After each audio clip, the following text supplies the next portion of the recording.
স্বামী স্ত্রীর সম্পর্কটা হচ্ছে হাত আর চোখের মতো।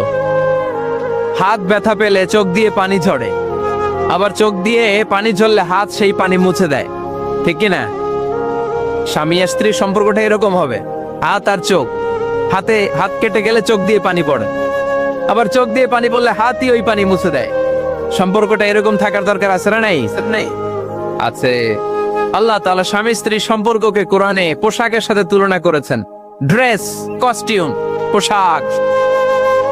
আওয়াজ করে বলেন, কিসের সাথে তুলনা করেছেন? পোশাক। কেন পোশাকের সাথে তুলনা করলেন? কারণ পোশাক মানুষের লজ্জাস্থানের হেফাজত করে। ইট কভারস আওয়ার প্রাইভেটস। পোশাক, ড্রেস এন্ড কস্টিউম, এটা আমাদের লজ্জাস্থানকে ঢেকে রাখে, আমাদের ঈমান বাঁচায়। তেমনি স্বামী তার স্ত্রীর চরিত্র হেফাজত করে, স্ত্রী তার স্বামীর চরিত্র হেফাজত করে, ঠিক কিনা? এজন্য আল্লাহ তাআলা মেটাফরিক্যালি, রূপক ভাবে স্বামী স্ত্রীকে পোশাকের সাথে তুলনা করেছেন। আবার পোশাক করলে খুব সুন্দর লাগে, ডিজাইন করে, এমব্রয়ডারি করে, বিভিন্ন ডিজাইনের, বিভিন্ন স্টাইলের, বিভিন্ন ফ্যাশনের পোশাক মানুষ পরে।